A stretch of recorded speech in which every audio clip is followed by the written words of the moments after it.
lagi bawa motor di jalan raya. Tiba-tiba kalian diberhentikan sama Polantas, Dinas Perhubungan, Satpol PP, bahkan tentara secara bersamaan. Semuanya mau menilang kalian dengan pasal yang berbeda-beda. Pusing kan?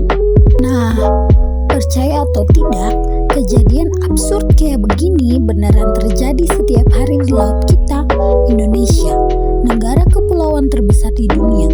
Ternyata punya masalah internal yang bikin geleng-geleng kepala.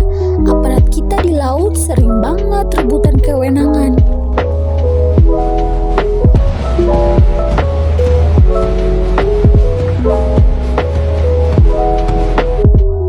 Oke, kita semua tahu laut Indonesia itu kaya banget.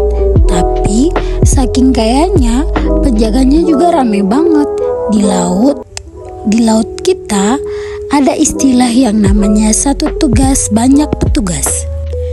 Kita punya TNI AL, Polairut, dari kepolisian, Bakamla, PPNS, Perikanan, dari Kementerian Kelautan sampai Bea Cukai. Masalahnya di mana? Masalahnya adalah mereka semua dibekali senjata berupa undang-undang sektoral yang berbeda-beda. Ada lebih dari 10 undang-undang setingkat UU yang mengatur hukum acara di laut. Karena semuanya setingkat dan sama-sama bersifat khusus atau lex specialis, kalau mereka bertemu di lapangan, boom! Terjadilah tabrakan aturan. Ego sektoral pun naik. Ini wilayah gue, enggak, ini tersangka gue. Pemerintah sebenarnya sadar akan kekacauan ini, makanya dibikinlah Satgas 115 buat berantas illegal fishing pakai peraturan pemerintah atau PP. Tapi di sini lucunya guys, secara teori hukum PP itu posisinya di bawah undang-undang. Jadi aturan di PP ini ya kalah kelas dan gak bisa membatalkan aturan tumpang tindih yang ada di undang-undang sektoral tadi. Ibaratnya mau damain macan pakai suara kucing ya gak mempan lah. Terus gimana cara beresin benang kusut ini? Nah, ada riset menarik dari akademisi Universitas Patimura yang menawarkan solusi super cerdas. Namanya Lex Omnibus Kelautan.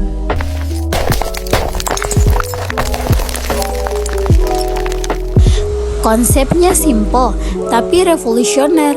Ada 2 langkah utama. Yang pertama, bikin satu kitab undang-undang tunggal yang disebut Codex Omnibus.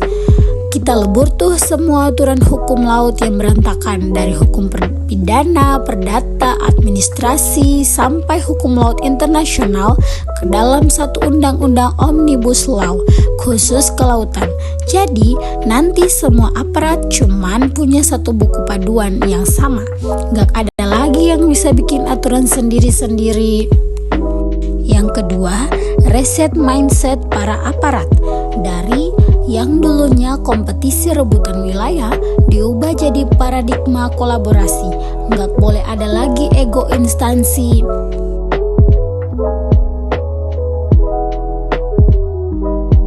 Bayangkan kalau solusi ini beneran jalan di Indonesia, dampaknya bakalan luar biasa banget. Kepastian hukum jelas, aparat di lapangan gak perlu ragu-ragu lagi bertindak karena hukum acaranya cuma satu pintu. Yang kedua, anggaran negara. Gak ada lagi pemborosan bensin kapal patroli dari 5 instalasi berbeda yang cuma muter-muter di rute yang sama. Maling ikan asing auto ketar-ketir. Selama ini kapal asing sering lolos karena memanfaatkan celah hukum kita yang ditumpang tindih. Kalau hukum kita solid, mereka nggak bakalan punya celah lagi buat kabur. Kesimpulannya guys, laut kita itu terlalu berharga untuk dikorbankan cuman gara-gara aturan hukum kita yang ribut sendiri di dalam negeri. Koordinasi bisa nggak akan cukup kalau aturannya nggak dibenahi dari akarnya lewat Omnibus Law Kelautan ini. Nah, kalau menurut kalian sendiri gimana? Setuju nggak kalau semua instalasi laut itu disatukan aja aturannya biar nggak kerebutan lagi? Atau kalian punya opini lain? Tulis di kolom komentar di bawah ya. Seperti biasa, kalau kalian suka sama video edukasi kayak gini, jangan lupa klik tombol like, share, dan tentu saja subscribe biar kalian gak ketinggalan pembahasan menarik berikutnya. Gue Cisha Olivia Huai pamit undur diri.